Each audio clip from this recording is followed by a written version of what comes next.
It says we are live. Are you able to hear me?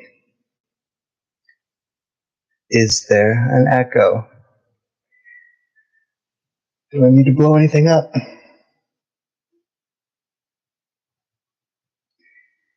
Good evening, everyone.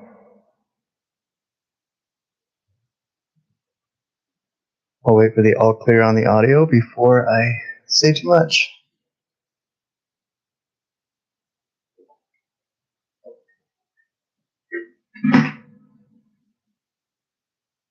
Yay, we can hear me. We will give it a bit of time to let people join. Tonight we're going to watch the Neverending story. Excuse me while I send a text message. I'm a very busy person. I'm kidding.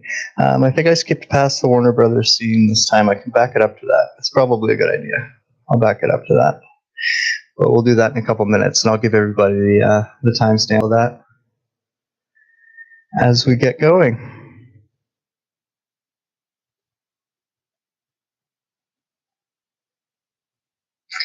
So, what have I been up to? Hanging out. It's been beautiful outside, so I've been trying to go out there as much as possible. Seems like the best course of action. Hopefully you're all doing the same. Also hope it's nice wherever you are. Because just because it's nice here doesn't mean it's nice there. Yeah, a lot less chemtrails, eh? They kind of relied on the commercial flights to do that. There's not as many of them, so it's a little hard to keep up.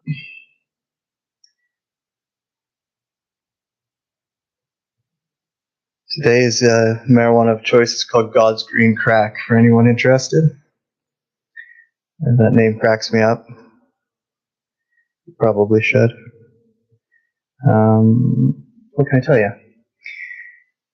I'm probably going to do one of these on Thursday. Hopefully that doesn't break anyone's heart too bad. I have a backlog of stuff I need to edit. And I'm recording a couple more this coming week, so I better get those edited and up. So how about instead of that, I'll spend some time editing and putting those up. I've been doing this other project, not necessarily related to the Ruiner, that I'm hoping I can share with you eventually. It's someone from a university who's doing it's a professor running a course on conspiracy psychology, had stumbled across the Ruiner and reached out asking me to talk with him, so I did, and then it escalated into me doing a bit of a talk for the university, and another university heard about it, so I'm doing the same thing with them. So hopefully I can get you guys a copy of that when it's all done. Do I have a lighter? I do. This is great.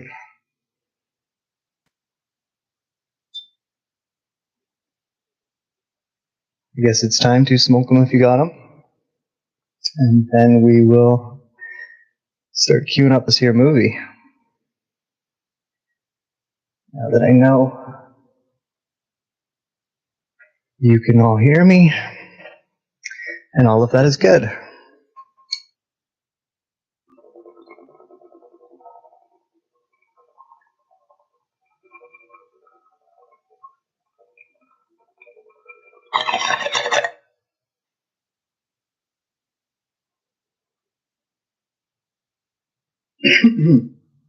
So tanning tip for men with beards.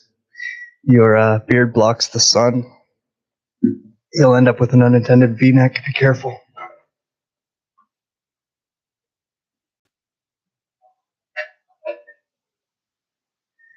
So the Neverending story. Obviously it's a very heavily steeped in esoteric stuff movie. There's many different ways of looking at it. I try not to get into too much of symbology. I figure you guys can learn all about that in other places. Trying to focus more on the messages that are being delivered to the conscious mind or can be accepted by the conscious mind instead of focusing too much on the shit that they're pumping into your subconscious mind. That way you have some control, some power over the situation, as opposed to just focusing on the negative aspects of what they're trying to achieve if we focus more on what we're consciously aware of, then we can kind of transmutate any of that crap into something positive. So that's what we will be doing. It is a very fun story about a dreamer. So it also plays on to what we were talking about last time in Inception, about the veil between the astral realms, dream realms, and reality.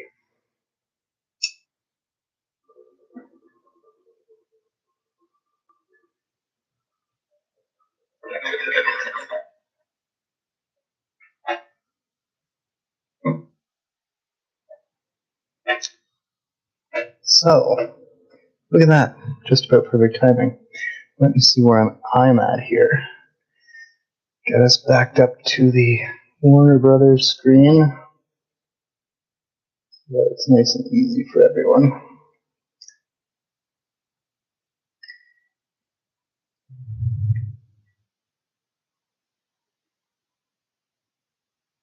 And the time warner company right there. Timestamp on this is 12 seconds. Let's turn you to see if you can see it. You can. Look at that. Fancy. Give everyone a second. Get your movies all queued up. Put the bongs down. I mean, you don't have to.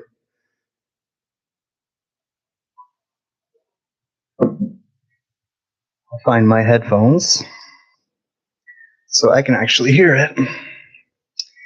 All right. So we are just about ready here. I'm going to hit play in 3, 2, 1, play. Get that off of there before. Oh, oops. I hit a button I probably shouldn't have hit. Hope everything's still okay. And we'll be off to the races. I haven't watched this for a long time. Last time I did was when I was ripping the audio out of it to make that song. It makes up the opening of my podcasts. It's a little loud. But I did make a whole song out of that using select parts of the movie that I thought were very impactful. The song is called Less Than. Imagery here is meant to be, you'll see it, he wakes up at the beginning of the movie. This is his dream, right? Those familiar with the astral realm will probably recognize that and kind of what the directors and writers were going for in presenting that to you. The overall story of this is obviously the hero's journey and showing you the various ways to get there, the various steps. And then there's another kind of subplot about Tiamat and its destruction. And when it comes to the nothing and that kind of concept, that's where that came from.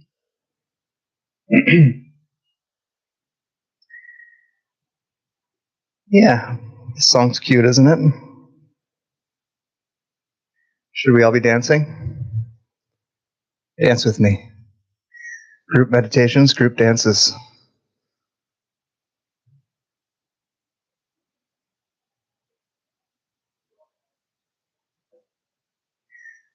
This movie came out when I was like 3, I guess, and my mom told me that I had it memorized by the time I was 5. It was really annoying. And I had a band member, his name was Sebastian, and I used to always whisper to him on our in-ear monitors, "Say my name, Bastian." We'll get to that later. And here's our Bastian. This boy wide open because he reads books. Imagine that. And here we go. Welcome to the beginning of the podcast. Convenient, isn't it?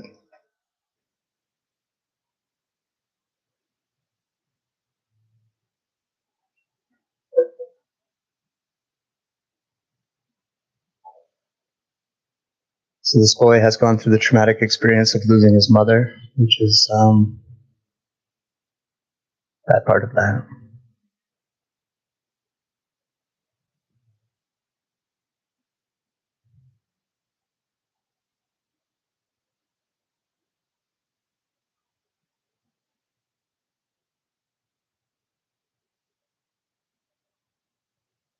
That looks gross.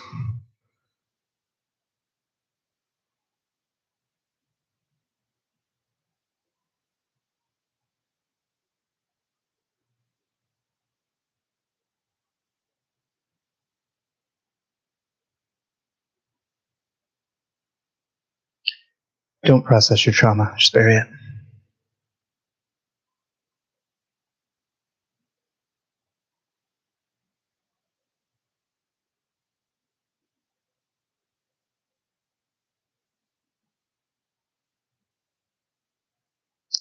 I think we all got this talk when we were kids, right?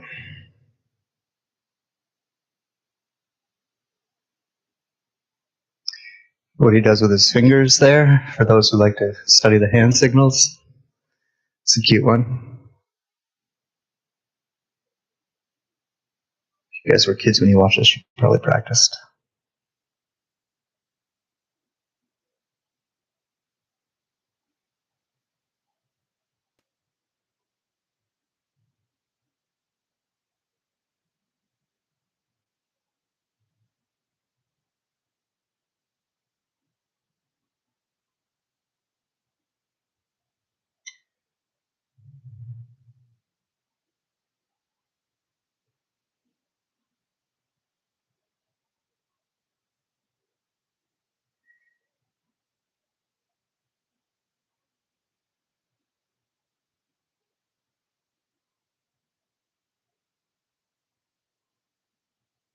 Don't stop daydreaming.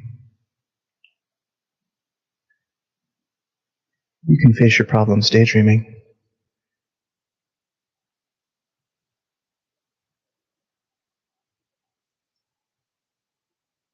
As opposed to just pushing through like nothing happened and pretending, everything's fine. That's not dealing with your problems, is it? But dreaming with his mom, that's kind of working through his problems, right?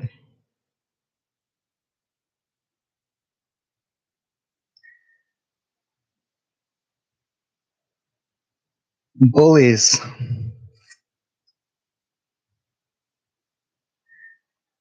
Everybody likes bullies.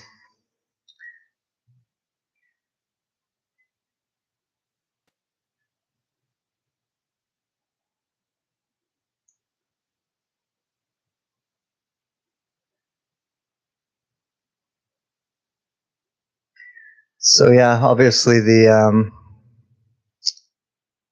kind of psychological thing of the trauma that this boy has gone through, him not having any way of actually dealing with it or processing it, and being given all the wrong advice is something we can kind of all see. But this is conditioning us to think that that's normal and that you're just being weak or silly or stupid if you don't want to, deal with it, so to speak. You actually do need to process it somehow. You're taught to feel like a wimp and not normal. And what makes him so normal? Because he wants to use his imagination and read books and feel and use his empathy.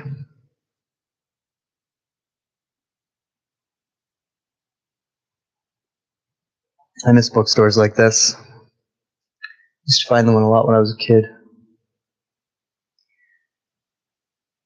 Oh, pipes. I haven't smoked a pipe in a while.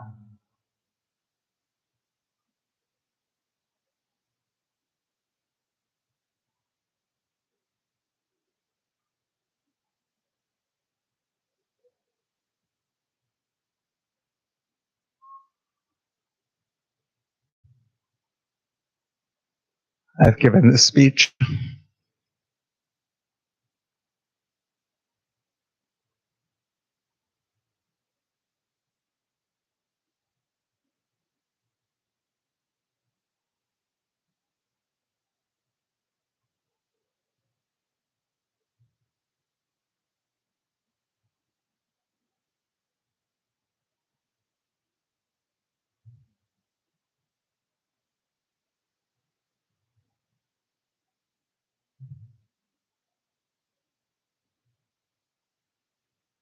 They just don't make movies like this anymore, do they?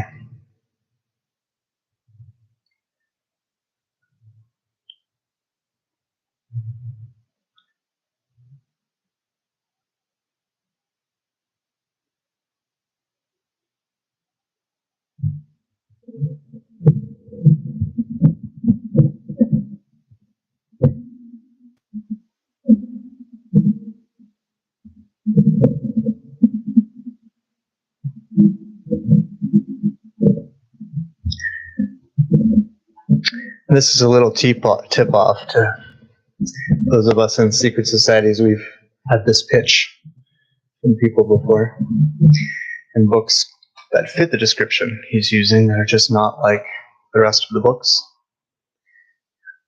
are an actual thing that they don't put in bookstores very often.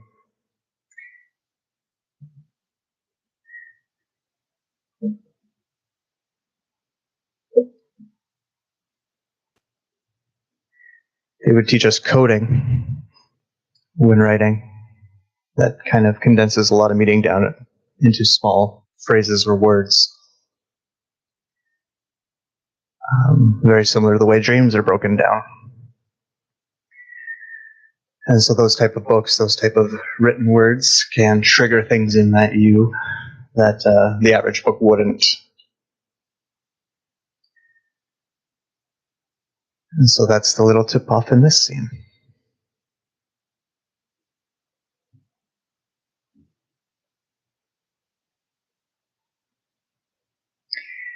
But curiosity's getting hold of the cat.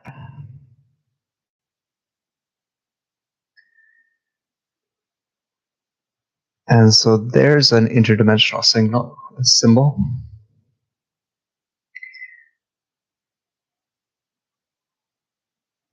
Google it, you'll find lots of explanations. But I can remember remembering it when I saw it for the first time, not knowing why. Now I'm well aware of why.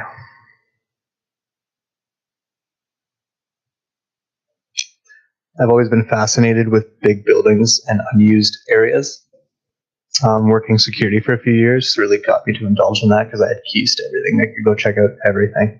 And one of the buildings I had a hold of was well over 120 years old, I think. But all the like little secret areas that they would build into buildings and then just eventually stop having use for. And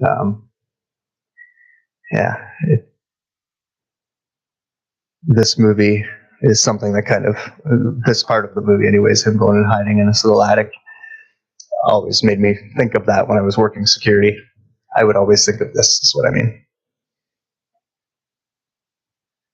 But, trying to explore places, urban exploring, you never know what you can get into. You can get into some trouble, but some fun too. And that looks like a nice, fun place to read a book. I'll throw out some timestamps. We're at 11 minutes and 48 seconds, 11 minutes and 50 seconds. I wish you could see my screen too. That would be really cool, but unfortunately it's illegal. I will get in trouble.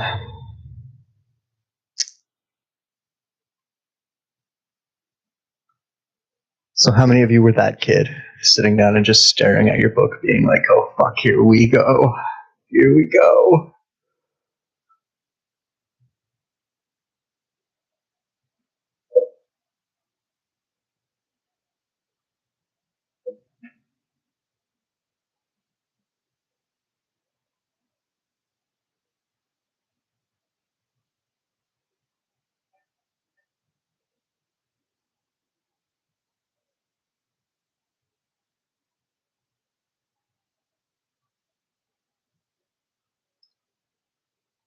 I want it so bad.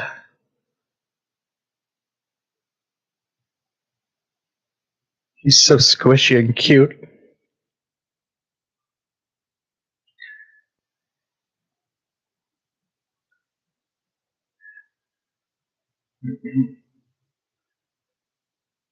Rock giants. Sorry if that was a little loud and abrupt. Rock giants. They're all asleep here, but that's a thing. I don't know if they'd ever wake up here again or if it just stays that way. But on Tiamat, they were pretty prevalent. A lot of the imagery and some of the look of Fantasia is very reminiscent of what Tiamat was like, other than the Tiamat also had the avatar-like quality to it of a lot of bioluminescence that you can see here in the massive trees and everything being much larger than we're used to.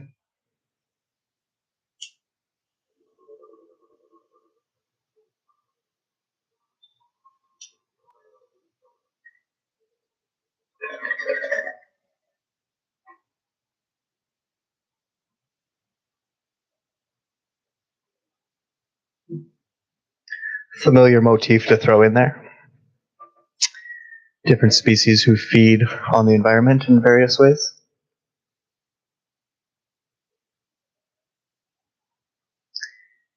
And for a timestamp, we are at 14 minutes and 40 seconds. 14 minutes and 41 seconds.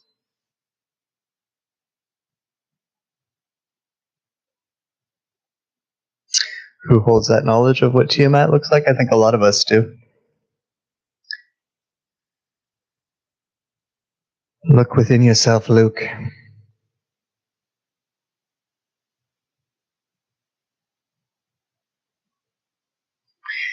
If you're asking for the real world answer, then there are some people within very high levels of the Umbrella Corporation who have written accounts of what it looked like.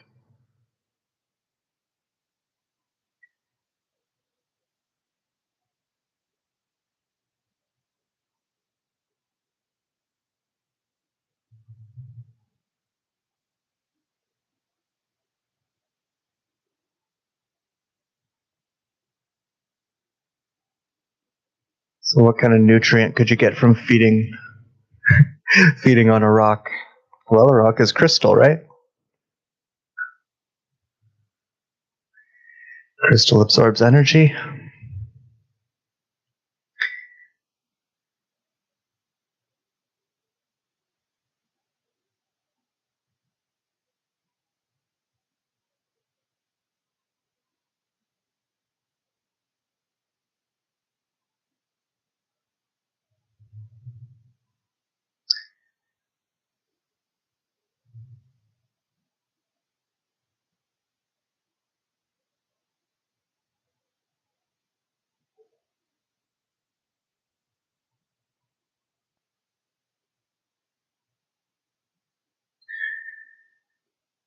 The nothing. Well, we'll come back to its actual meaning when our friend tells us what it is, but a danger that can happen. It's kind of like when a lot of people talk about a virus within the psyche or the collective consciousness. You can think of it kind of like that, the nothing, destroy thing.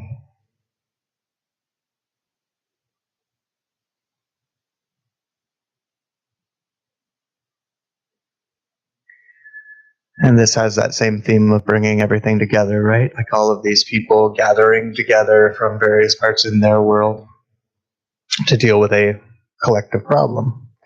So some very early programming conditioning for that. That kind of plays on the idea of what we do need to do.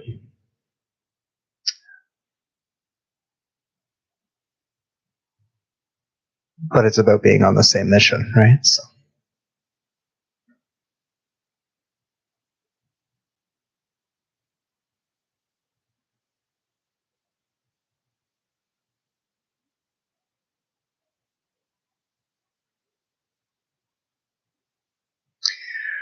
Are there penalties for destroying a planet? Look, that's a big question. Everything has a cause and effect, obviously. And cause and effect kind of does a balancing act in the way karma works. So if you want to think of that as a penalty, then yes.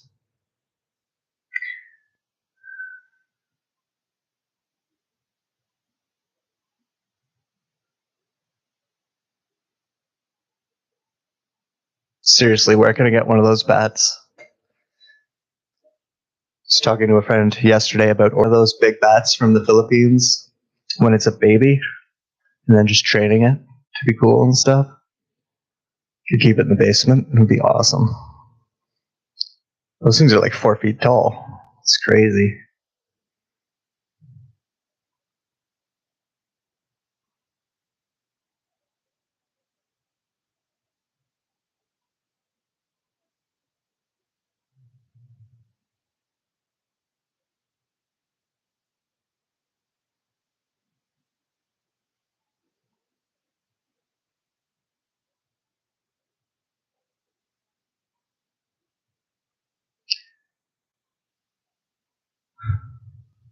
I mean, look at that bat.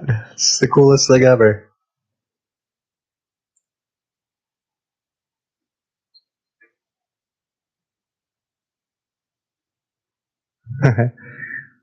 We're singing some Metallica in the chat there. I like this. This is good.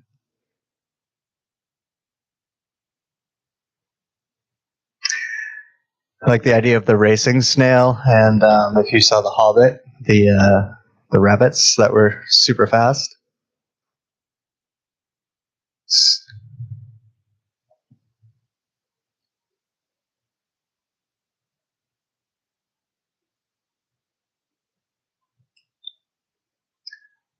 Sorry, I got distracted.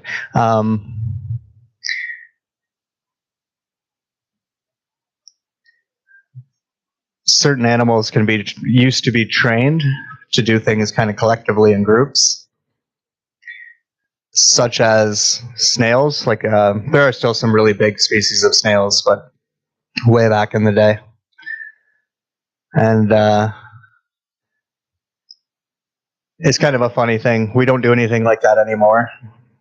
We even kind of frown upon the idea of doing that with dogs, and I mean horses we did, but just a lot of different ways that we could still be interacting with nature to achieve what you would consider organic technologies or ways of making things happen that aren't as destructive for the environment.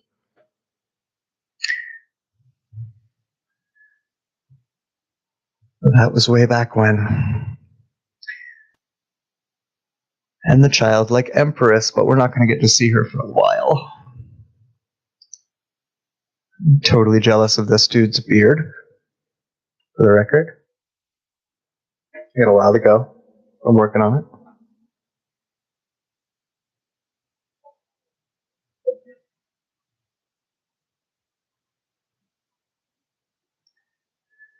So I'm going to let you listen to this because it's kind of an important thing.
Obviously, there's a lot of savior programming and all of that, but if you want to invert that and use it for yourself, remember this is all coming from that little boy, and Atreyu is his astral self, and therefore he's talking about saving himself, and he's talking about saving the world within himself, just as much as they're trying to tell you that you need a savior.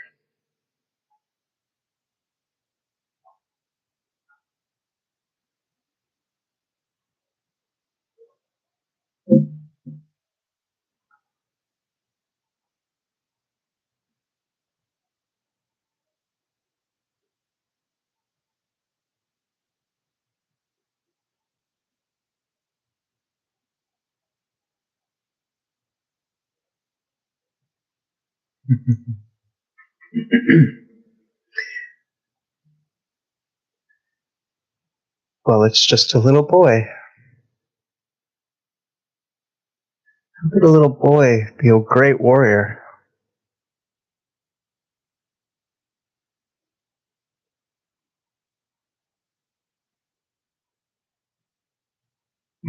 Quite statement. Timestamp 24 minutes and 20 seconds.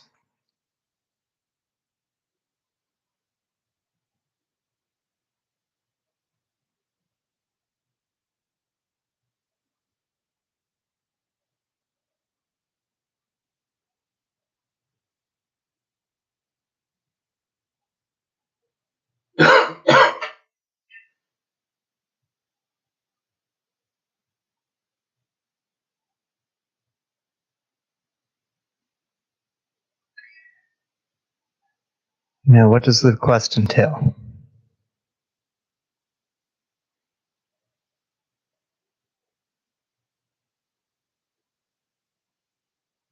Are you willing to choose yourself?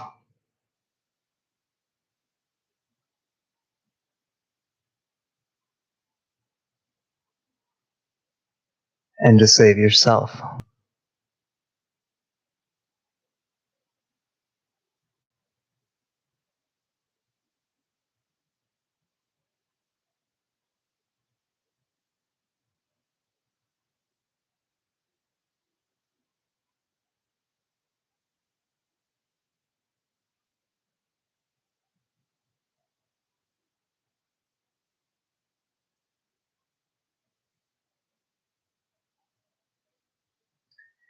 Going on the mission without your weapons is kind of like being incarnated without your memories.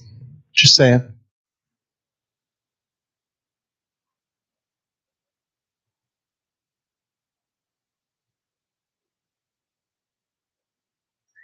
And he willingly lays down his weapons.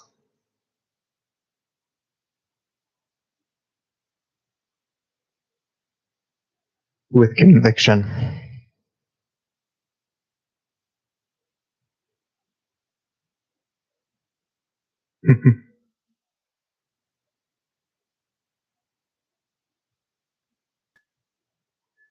There's the Zelda ripoff right there. Take this.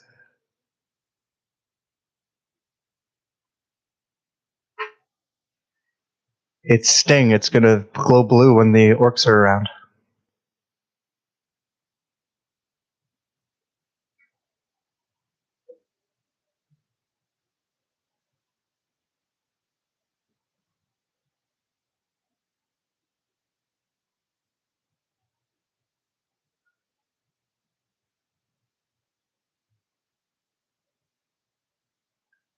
Yes, there's a light one and a dark one.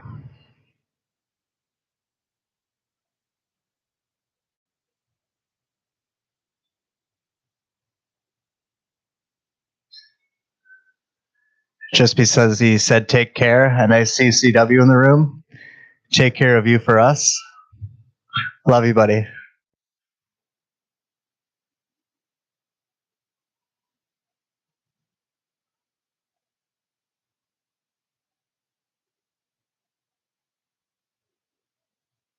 Is that a double rainbow? And now we get to see the dark side of the battle.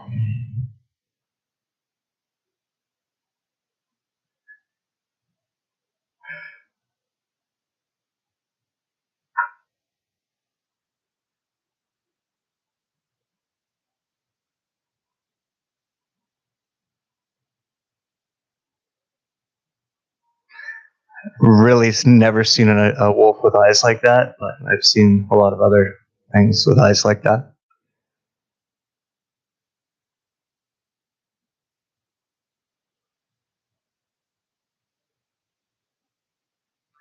Is that a grave on the right there? It's a little odd.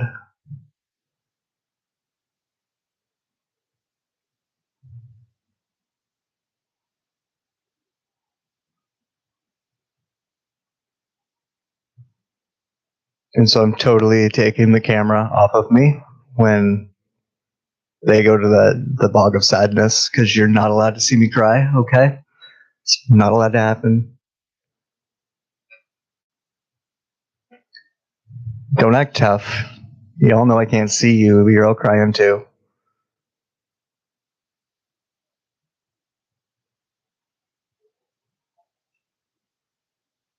Did anyone else eat the cores of their apples?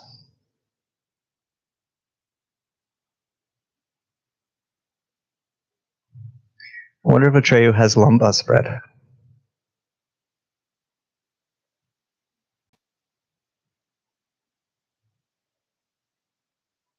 Oh yeah, we do.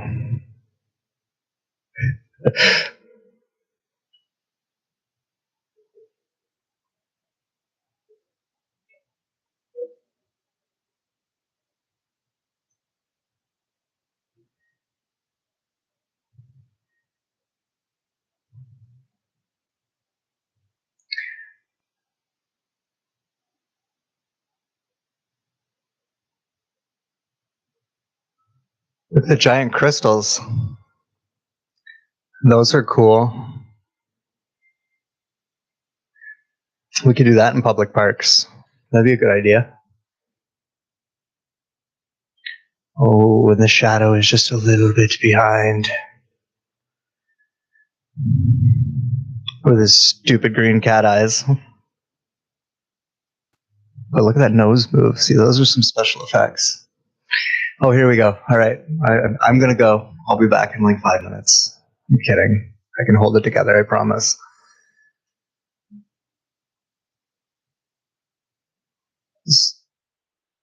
So I don't think I need to tell you too much about what this is all about. You start out on your quest and you see everything you're faced with, and one of the first places you hit is a place of despair, right? A place of grief. You kind of your world gets shaken up. You go through a lot of stuff, and if you're not careful, you can sink into that. And so the first test will be to balance your emotions so that you can walk on the water of the bog of sadness.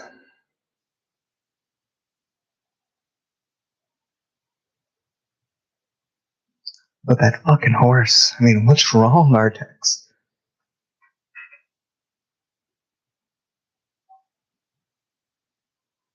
Stupid horse. Shadowfax would have made it.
Stupid horse, you can do this.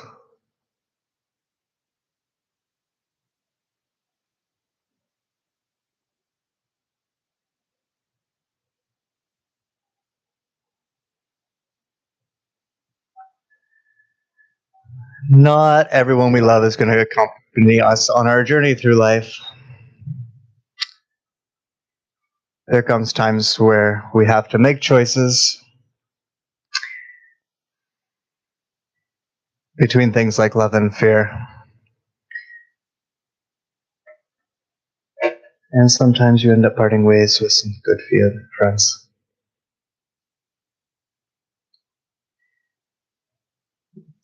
But this is what I want. Timestamp on the movie. We are at 33 minutes and 44 seconds.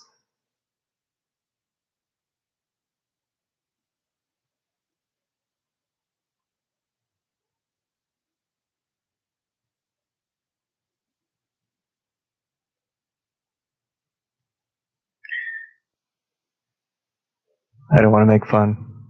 If you guys weren't watching, I'd be crying too.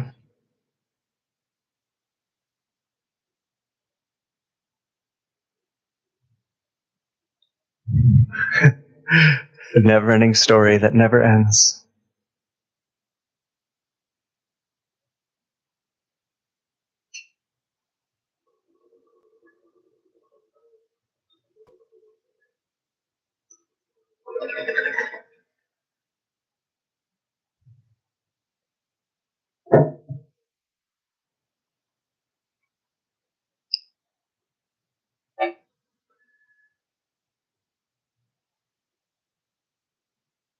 I'm pretty sure that this turtle is my favorite character.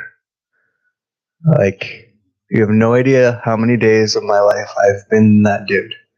It's like, who woke me up? The fuck you want? I don't care. It's just, I don't care.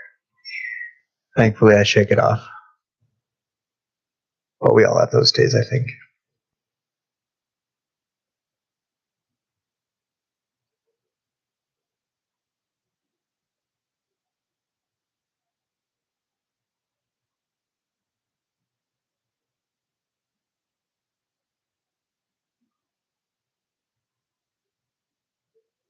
So I'm going to throw this out there quickly, CW. Somehow we need to figure out how we can do this to like Spinal Tap together. We need to watch Spinal Tap live in front of everybody together. Let's figure that out. I still haven't seen it.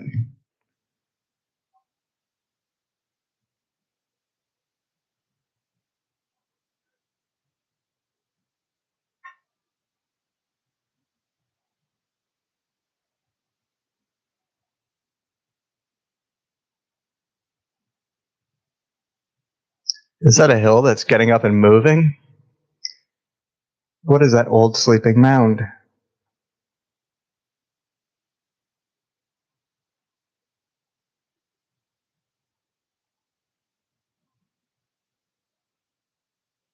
Where did these ideas come from? Right? We need to make it happen.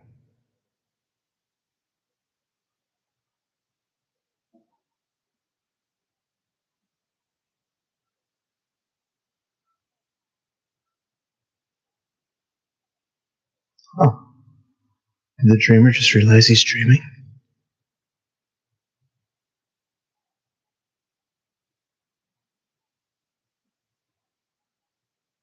Is it though? Can't they?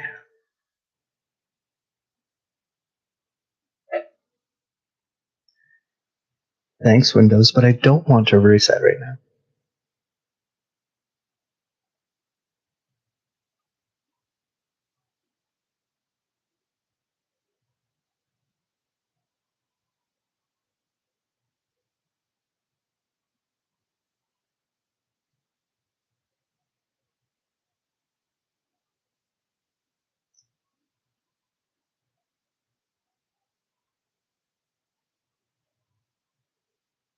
So,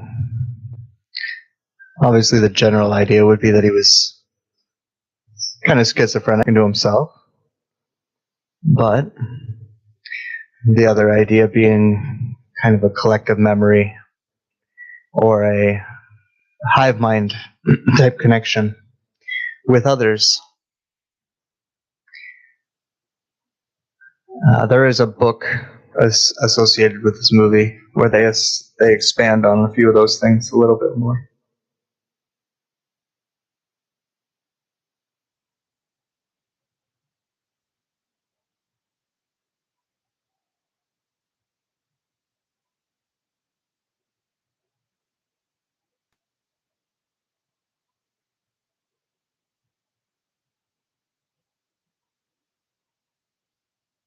He's got COVID.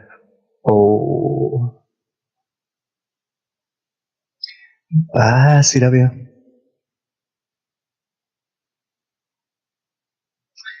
So imagine being, a being like him. The,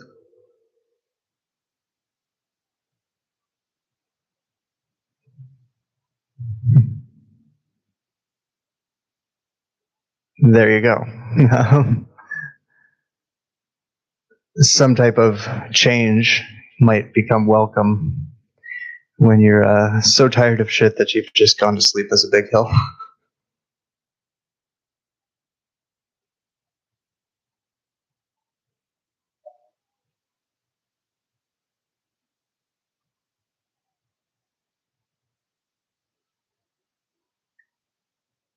But within ourselves, we all have this inner voice. It's always telling us that nothing matters. And that's why.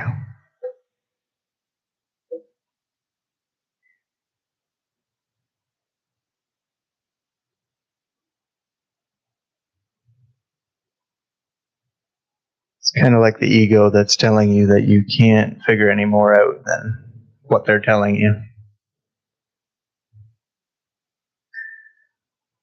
And everything you're going to have to do in order to get there is way too hard.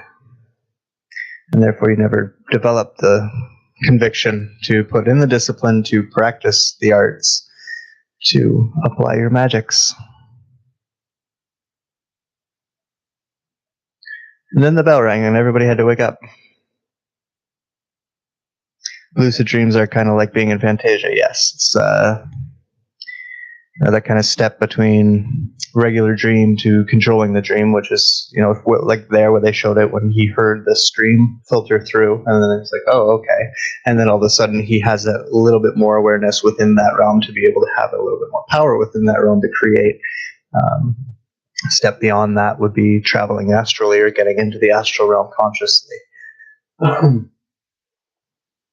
It's a good question because it's part of, those different kind of triggers that'll come up for you when you're going through these things are like initiations that you're putting yourself through, which is what the rest of this movie is going to start to show you, is the kind of initiations that you put yourself through. It's, again, like ritual. Initiation sounds dirty, but it's not really, especially if it's something that you're putting yourself through, like a gauntlet you're running yourself through on purpose. The idea being that there's stages to digging through yourself to become more connected, more controlled of the being that you are as a human. And like any good story, there's lots of ups and downs to it. There's a lot of dangers. There's lots of good moments as well. But you kind of got to see the movie through to the end to get the bigger picture, right? And I guess you could take that as just a general inspiration for life, that it'll all make sense when you get to the end of the movie, even if you're walking around looking like this poor kid some days.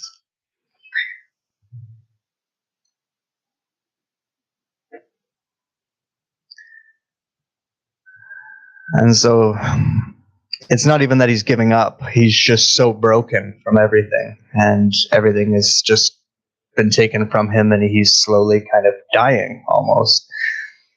And that in and of itself is kind of his jump or his kick from this level of the dream world into another level of the dream world that he's now going to enter. So Sebastian being one, the Atreyu we built with up to here being level 2, and now we're going into level 3 where the rest of the story will play out, is again all symbolism of those 3 different levels. And you can see the shadow trying to hold him back. But now the shadow has to recalibrate and follow him into this other level in order to have any type of effect on him.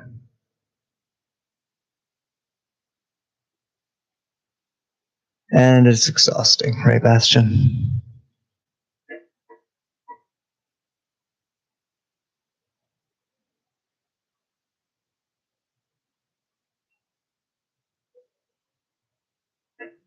You can see the imagery kind of shifted at this point in time in the movie too, not just to signify he's in a nicer place, but to signify that kind of change in his perspective, in terms of his ability to create his reality.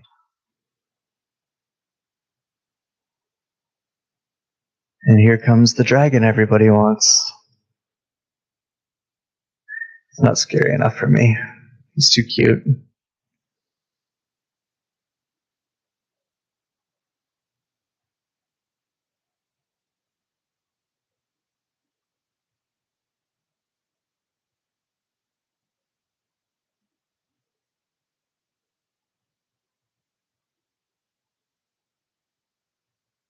Kind of like a sphinx.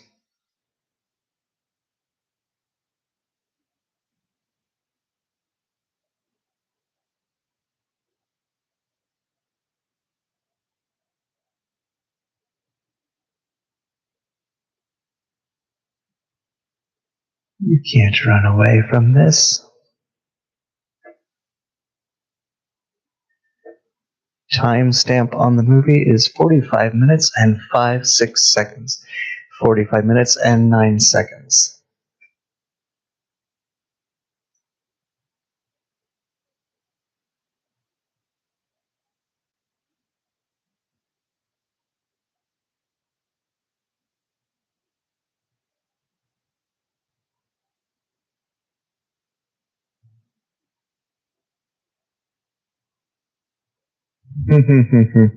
Another indication of the dream within the dream that Atreyu is enjoying here. If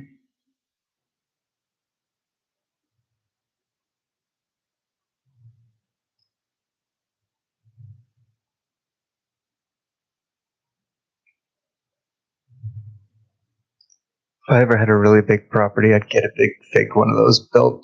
It'd be cool.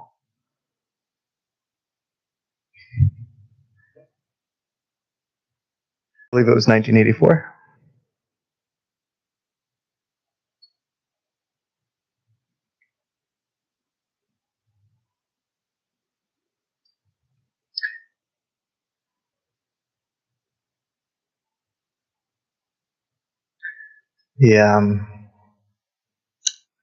The cross, the spectacles, testicles, wallet, and watch, the 4 points, north, south, east, west. All of that is being played in here as being different kind of gateways to yourself to access. Like I keep saying, visualization is really key, and why a lot of these traditions, mystery, you can make it up for yourself, which is true. But you can also adopt other people's as well, which was the whole purpose of religions and whatnot, especially the older ones before they started really perverting everything. In the study of symbology in general. So you can reassign any of this stuff if you'd like, or you can play within the framework that's there. The important part being that you have something for your brain, your mind to hold on to that it believes in. It feels is real enough to manifest itself within the organic hologram, so to speak.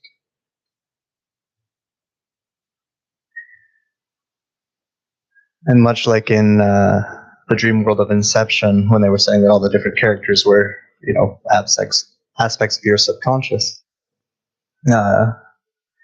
you can break all characters down as well as being aspects of his subconscious.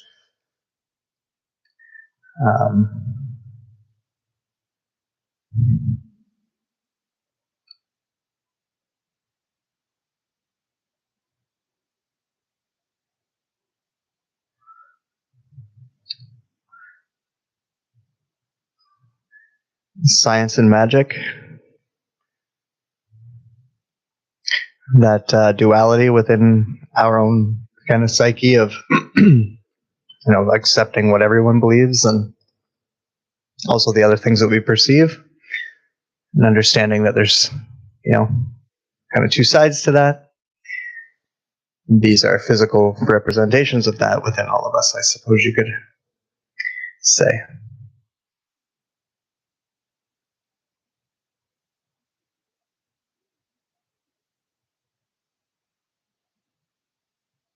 It has to hurt if it's to heal. I feel you, sister. Oh, is that batwing broth? Oh no, you can't drink that, kid. You'll get corona.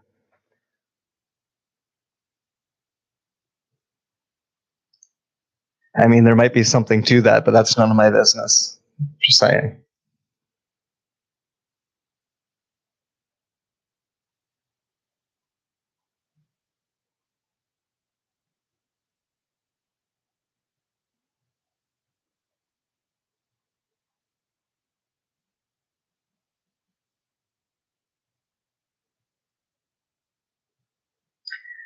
And I'll let the movie explain to you what the Southern Oracle is, but keep in mind what I've said about these characters as being the protectors or the guardians, if you will, of the Southern Oracle.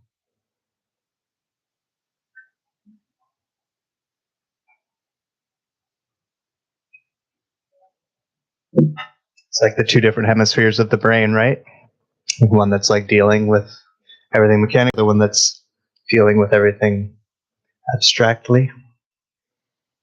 Is that even a word? I don't think it is.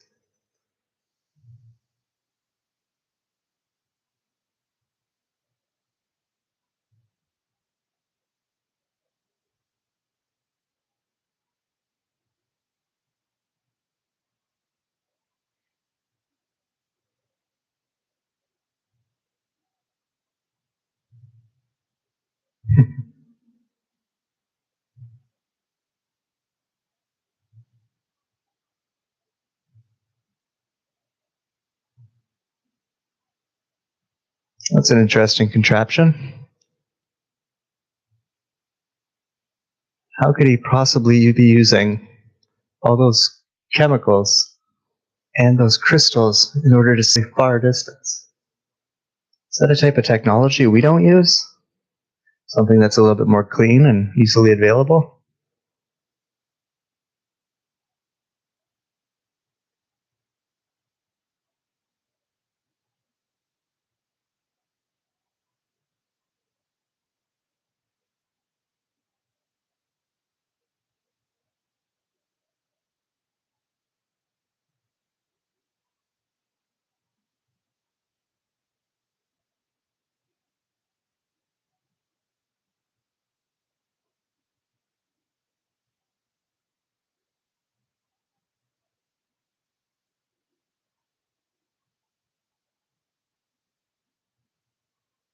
Someone who does not feel his own worth. So to get through the first gate, you gotta love yourself.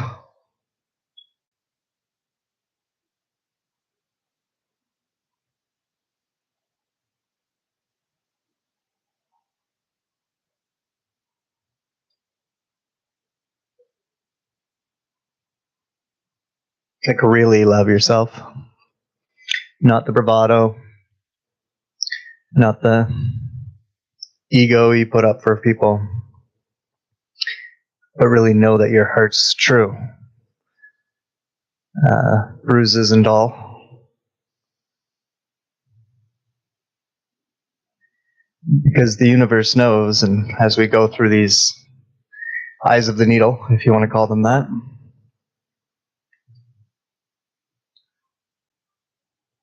if our frequency, if our vibration, if our psyche is not in the right place, the universe will blast us and we won't make it.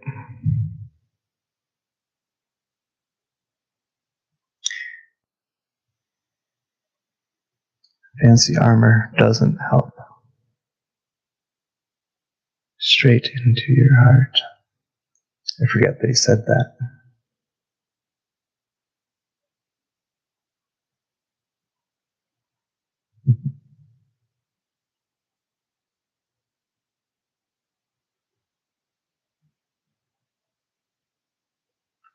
Well, timestamp, we're at 53 minutes and 53 seconds. 53 minutes and 54 seconds.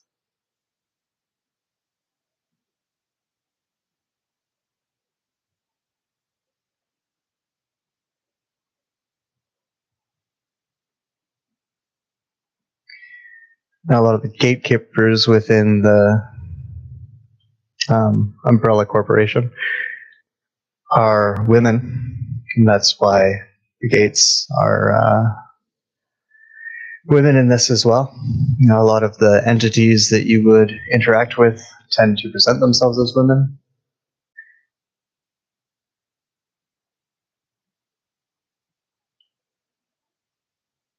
If you were to want a little bit of an idea of where that I'm leading with all of that, you can look at Michael Tessarion's female Illuminati work. Took a long time for someone to figure that out.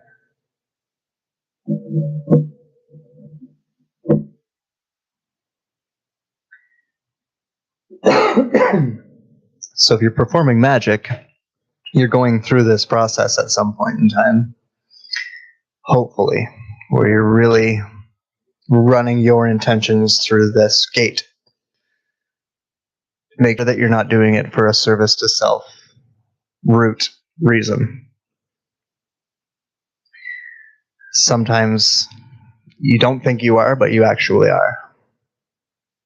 So always run your intentions through this first gate.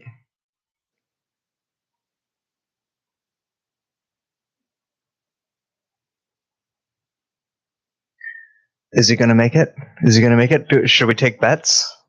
That'd be fun. We'd all owe each other money.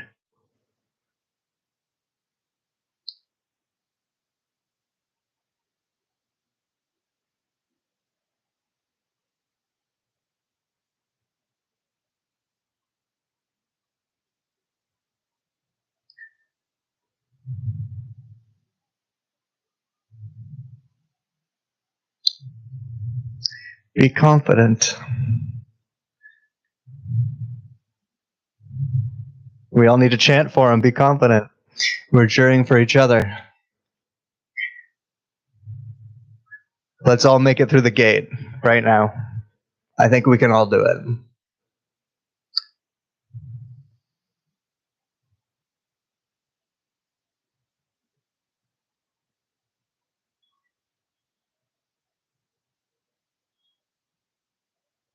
Did we make it? Are we all still here? Yay.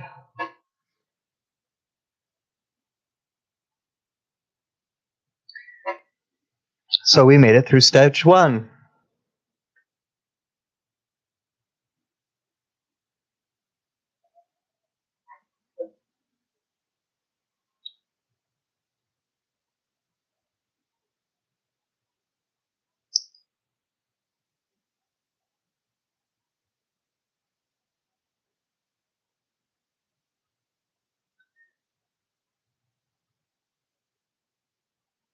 Gotta make sure you maintain balance. Don't get too excited.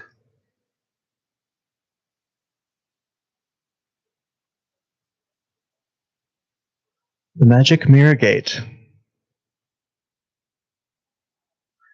You have to face your true self.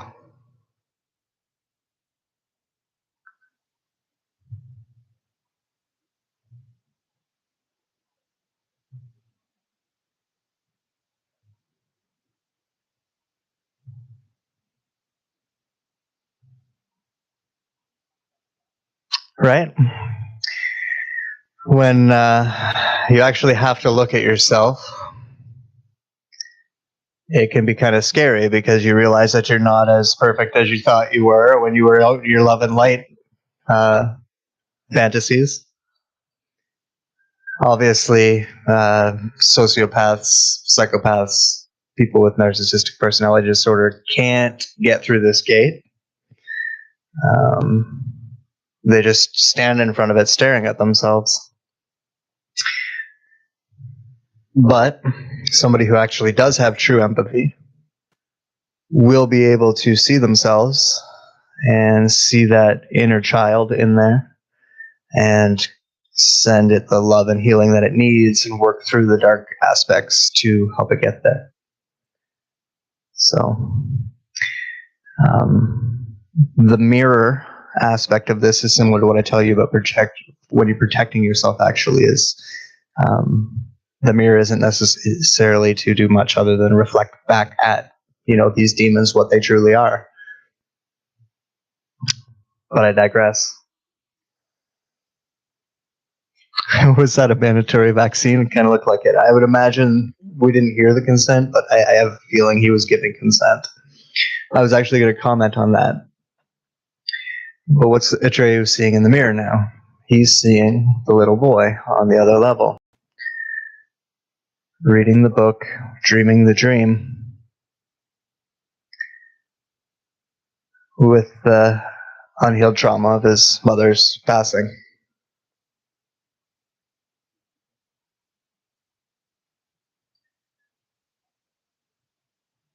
So I was going to comment earlier on those two gatekeeper actually providing nurture and healing the various creatures of the world that are also set up in order to help the main character, kind of as a way that the rhythm of or the harmony of nature works. You know, get a little. Everybody's got each other's back.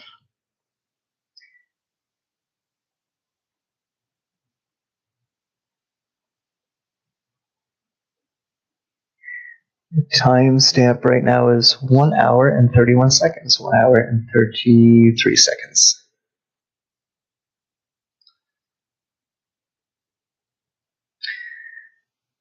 And now it's a matter of whether or not he's willing to walk through his shadow and come out the other side. Go in there and heal the child and integrate.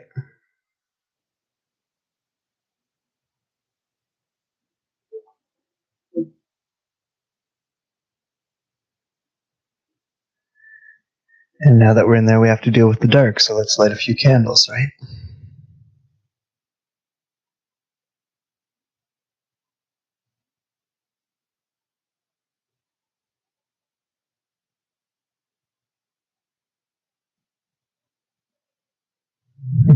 It's blue.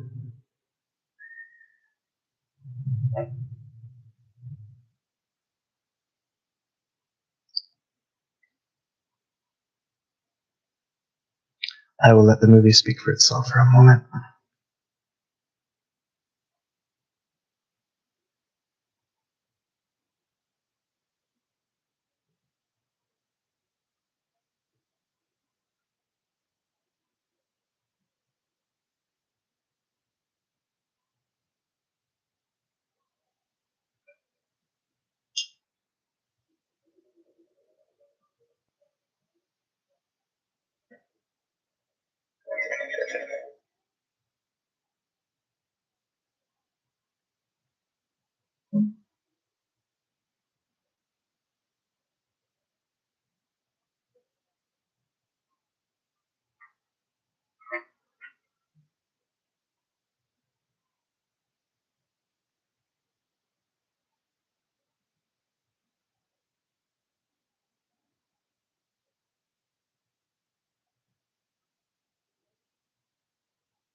So there's a couple different things there. The main idea is that, you know, in order to save the world, you're going to have to manifest something in the real world, back where that human boy lives.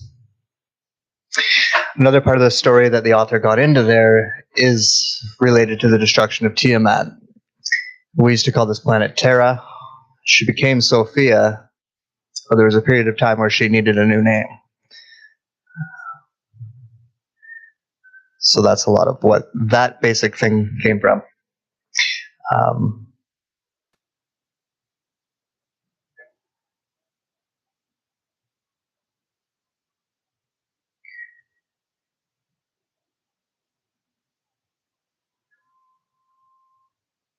Timestamp for everybody as we're flying around on a dragon is 1 hour, 4 minutes, and 15 seconds. 1 hour, 4 minutes, and 18 seconds.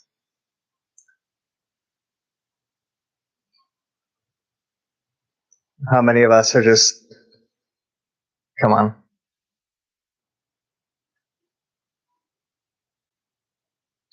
I know I'm not the only one.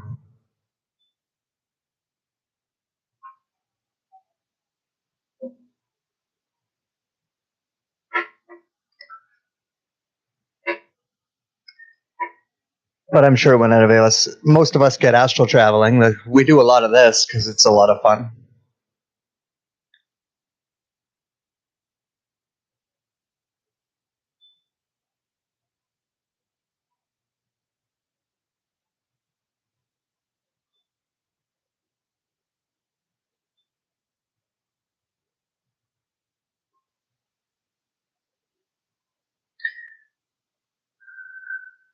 When you read stories like this in books, they draw out the story quite a bit, and so you kind of get a better sense of how long all of this stuff is actually taking.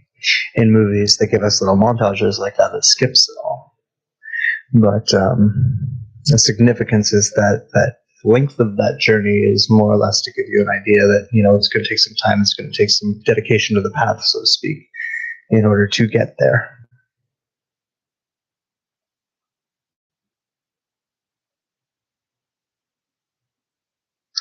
The sea of possibilities. So could also be thought of as the imagination, right? And now the nothing is trying to invade the imagination. And now the nothing is trying to invade the imagination.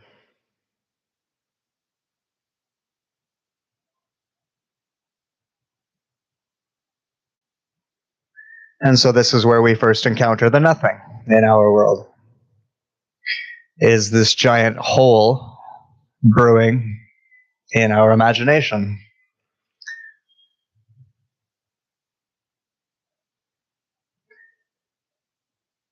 And sometimes the world beats us out of it so that we never actually explore it and we just start accepting everything as we're taught. And sometimes we fall into it and we lose our way that way. But once again, if we were able to balance that, we can have a better understanding of our world, and therefore more have power to influence it.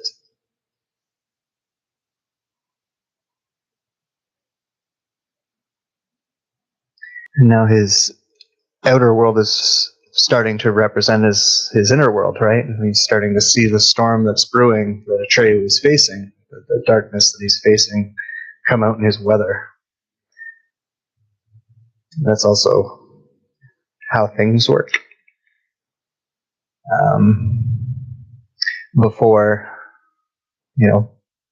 using geoengineering to control the weather, they used to get a lot of little kids together and have them do it for them as well in places. So I'm sure some of you have had that experience where the weather starts to kind of affect or reflect, um, your mood or kind of come at the right time. You could call it coincidence if you'd like. I prefer to believe the world is more magical than that.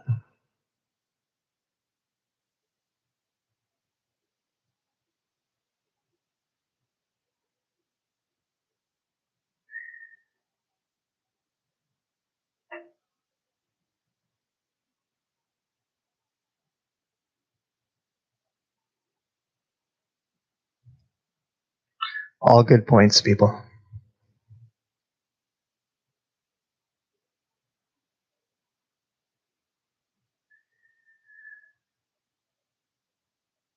So revisiting all the old concepts, all the old friends from within, your darker realm, within that place where you're going to have to go in order to find the truth of what's creating this problem. Where is the root of this virus? What is the nothing? You're going to have to go into the dark to get there.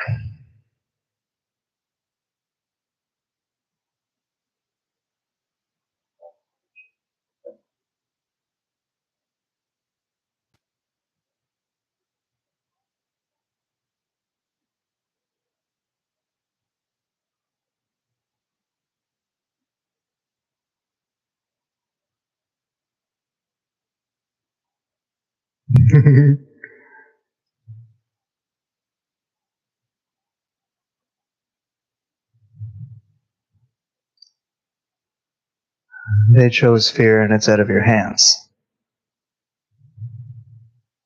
It's something for us, I'm sure a lot of us are going through right now. But you didn't fail, it's their choice. Yes, the strong hands line is very sad. It's another one that used to choke me up. Or still does, and that's why I decided to start talking.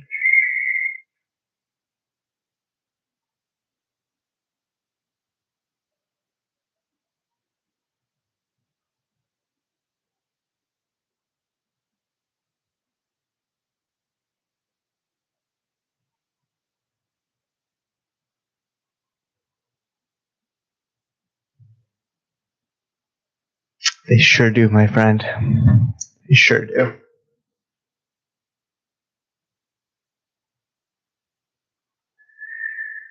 And further into the kingdom we go. And the ground starts breaking and the sky starts falling.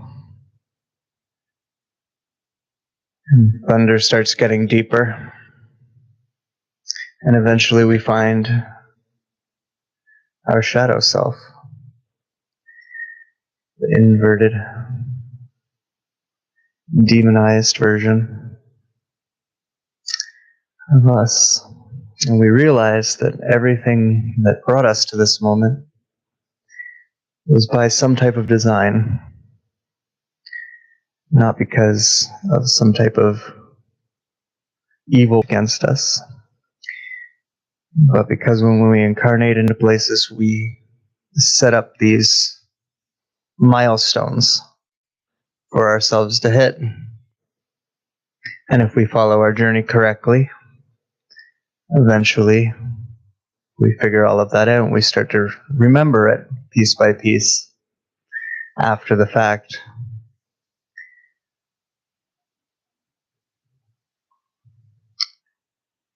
But it's all been leading us to something, which is facing off against all of that shit about ourselves that we want to deny, we don't want to look at, we want to pretend isn't there, we want to blame on reptilians, we want to blame on anything besides ourselves.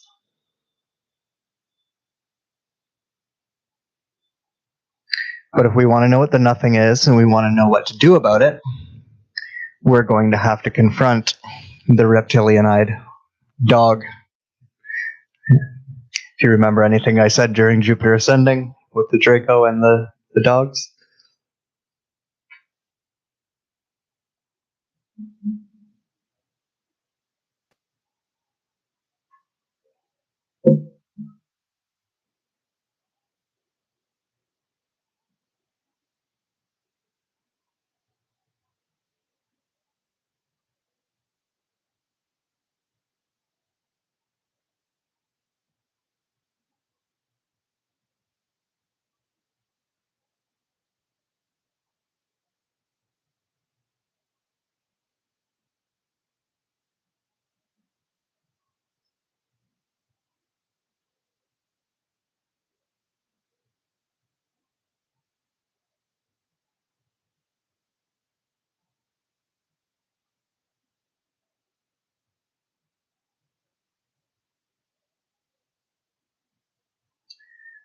You can bring it into the real world. It's possible. There are no boundaries.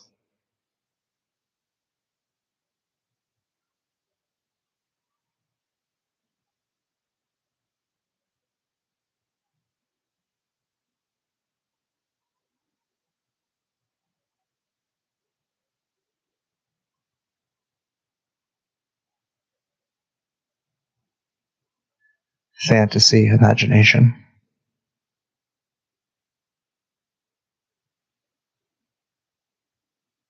There's nothing to control it.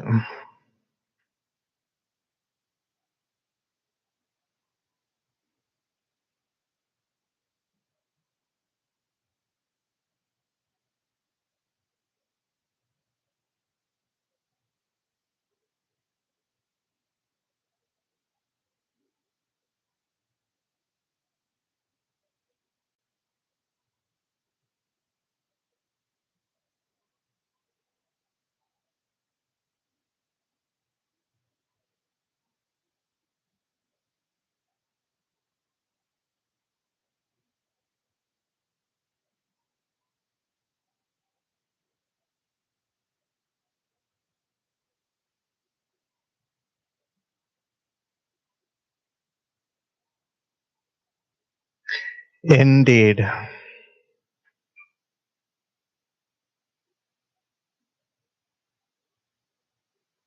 So what do we do about all this? Show us, Atreyu. What do we do all about this? About all of this?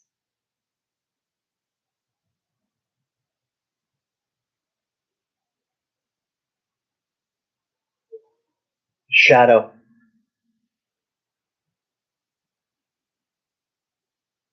The true self.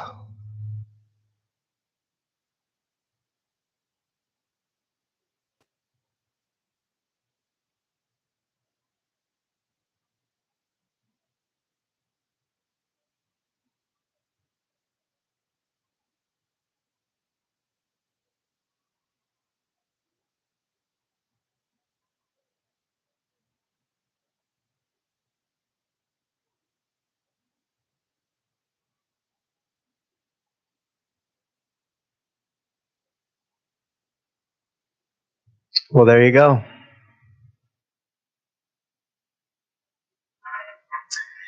The green eyes.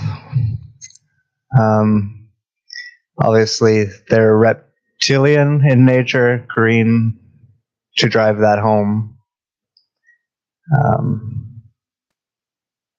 It's a little bit before they started programming us for all the technologies, so this is when they were still just giving us the symbology of what they did. So that was a Draco wink and nod.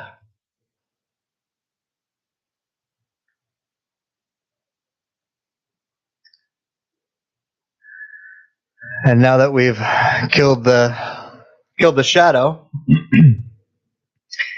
and it's time to learn how to integrate it, which looks a whole lot like your world falling apart. Sometimes.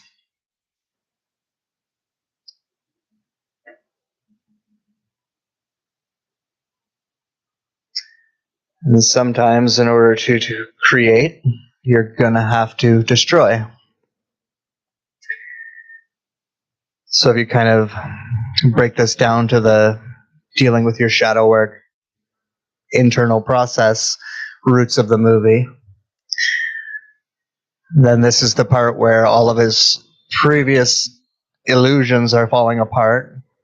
The world that he's built as stable based on those illusions is being destroyed by a new understanding, which is the integration of a world without that old shadow that he had. And now he's left with a lot of empty space in which to create once he goes through his grieving process and finds the hope out there floating around.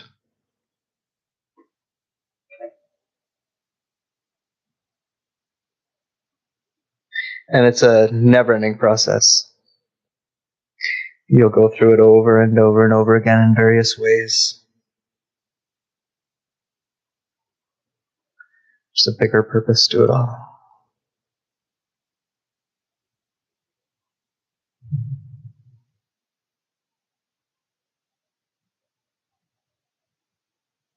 Let's hope so.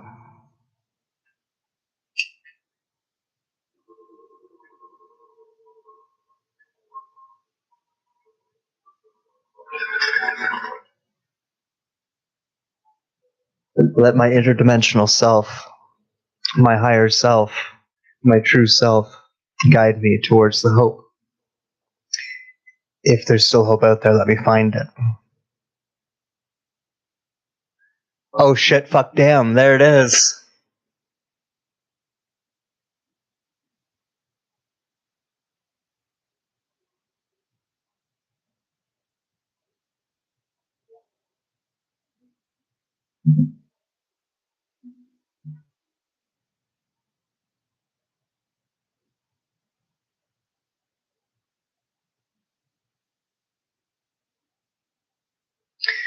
So I don't think I need to point out the symbology of that.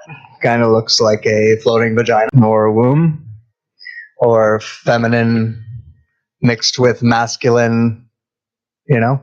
It has the penis in the middle, the vagina. The three aspects of self, making up the kingdom atop, the crown chakra. Again, more of that. And, you can read with a bunch of different shit about how a lot of what that symbology and everything's from Crowley and comes from Theosophy, Blavatsky, and a bunch of Nazi crap. But again, we're transmuting all that shit, right? We're accepting it as that's what they wanted, but we're looking at it in our own way. So, that balance is what we see of that masculine and feminine in order to have that true creative power. And take back what is rightfully ours within this creation. So now that we've traveled all the way through the dark, let's see what's in the light. We're now prepared to see what's there. We understand shadow.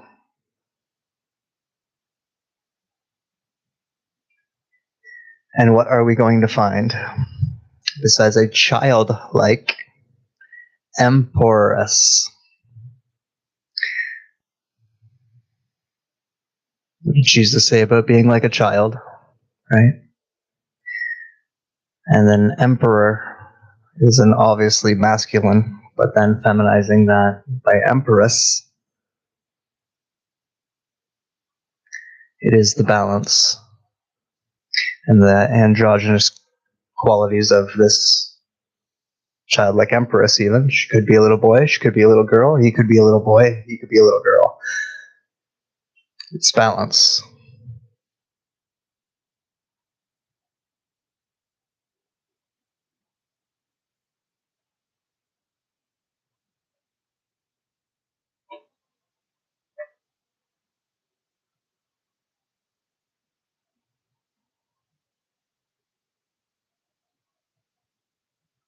Hmm.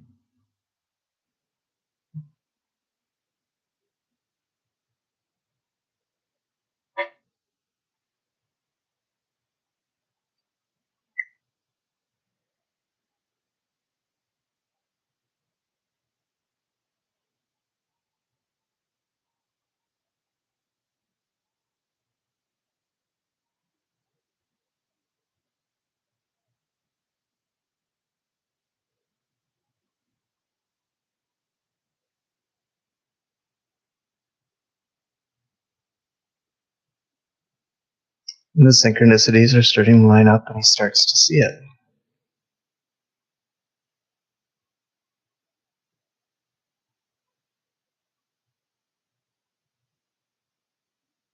And now he's waking up.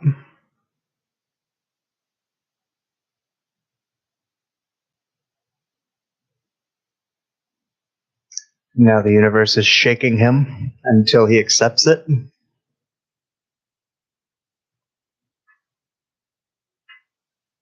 Eventually he'll accept that there is a problem. And then the universe will provide the message that he needs.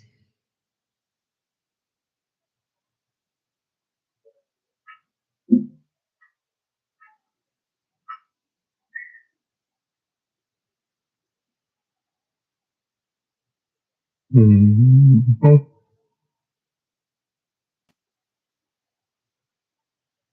It's called breaking the fourth wall, isn't it?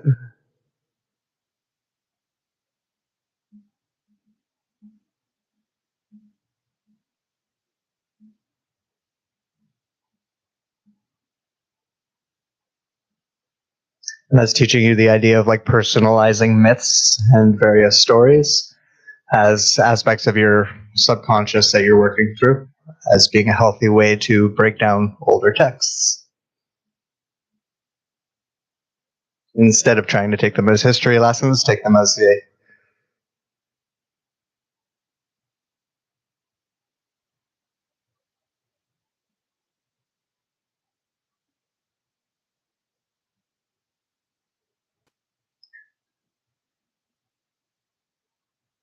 is it really me?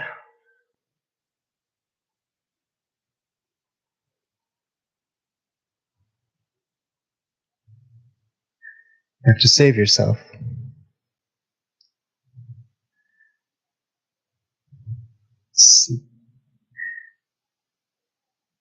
what I said about the joining of Tiamat and Earth starts to be shown a lot in the symbology here, just for people who are following that as a side note. And that's what the giving the new name is about. I believe he yells out Moonchild, his mother's name. It's the idea of the new mother's name.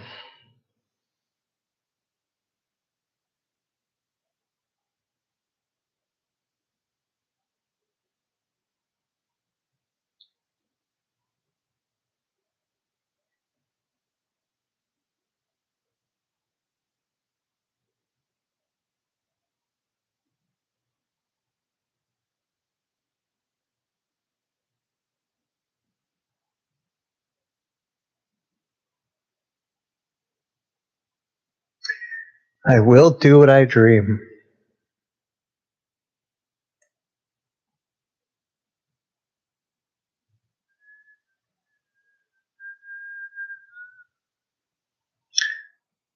Moonchild.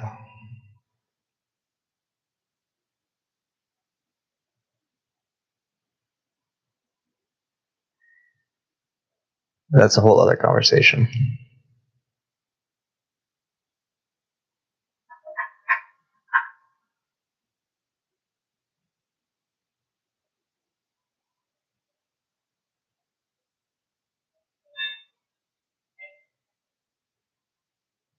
All that light.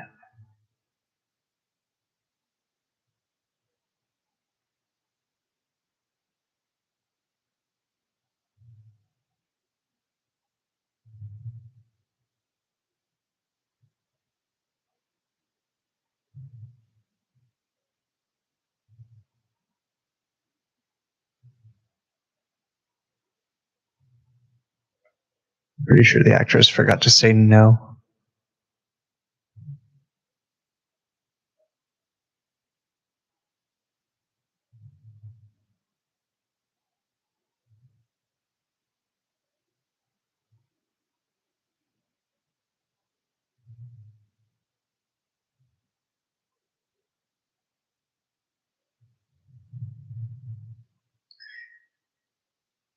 So once we've been through the whole journey and we realize all of these things, we understand that the power to create is in our hand.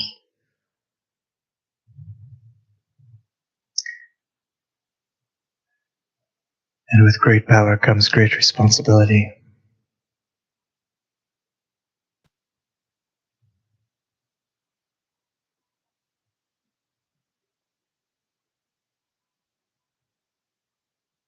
The more you imagine, the more powerful it becomes.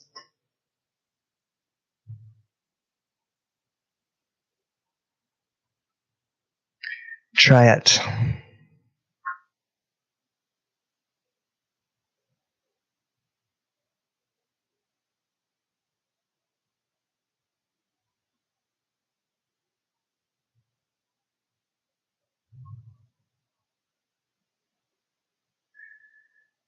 My first wish is to rebuild my imaginary world. Even more beautiful than I thought.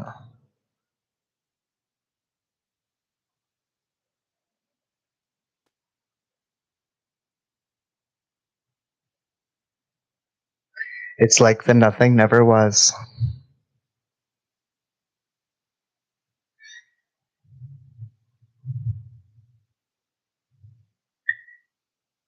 Hey, Wolf, like with the other ones I do these, you gotta sync up the movie with me. We're near the end, though. Timestamp is 1 hour and 29 minutes and 14 seconds.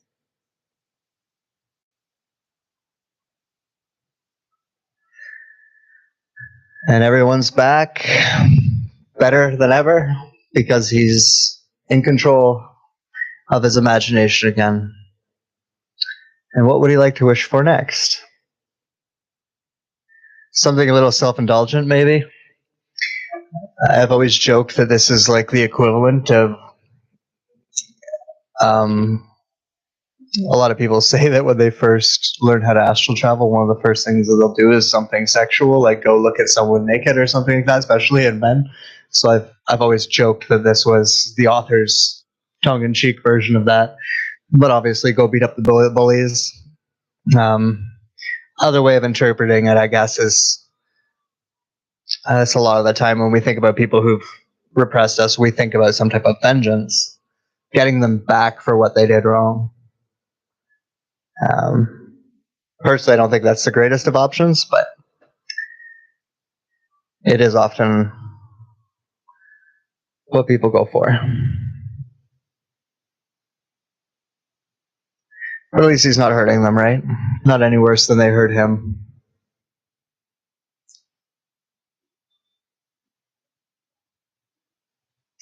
And hopefully they'll think twice before they pull anyone else.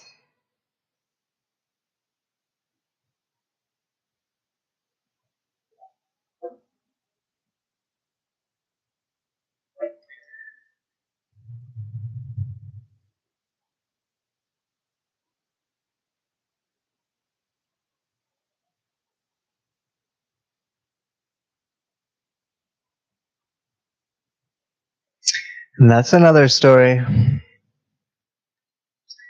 So we did it. Well, I guess another trip down that same lane of, the importance of your imagination and different ways to foster it. I'll again recommend you just simple Google, esoteric meaning of the Neverending Story. You'll find lots. There's a bunch of them. Most of them say pretty much the same stuff. The book is also something I would recommend if you can find it to read. A little bit more detail into a lot of the other concepts that I kind of touch on throughout what I was talking about within the movie. There's luck in all of these things. Obviously, there's the predictive programming end of it, but it's a lot of people involved are also trying to send you little messages that are a little bit more in kin with what I'm bringing forward in my commentary on the movie. Better ways of looking at it. It's still there. So, anyways, that was the Neverending Story. Hope everybody enjoyed it. As I said, I'm not going to do one of the Crossing the River streams on Thursday. I'll come back next week. I've got to pick a movie. I haven't quite decided. People keep asking for Insidious. I can't remember the movie, so it makes it hard for me to decide. Maybe we should just do Insidious. Let's say it's like a 70% we're going to do Insidious, 30% we're going to do Sucker Punch. Yeah, there you go. I'm going to get some new episodes of the podcast out for you this week, and some new ones getting recorded that will also be good. So I guess until then, thanks for hanging out, watching a movie with me, and we will meet again soon. Love you all. Take care of you for us, and hopefully CW will take me up on that whole doing the Spinal Tap thing, because that will be fucking hilarious. Anyways, enjoy your week, you guys. Have a great one, and bye.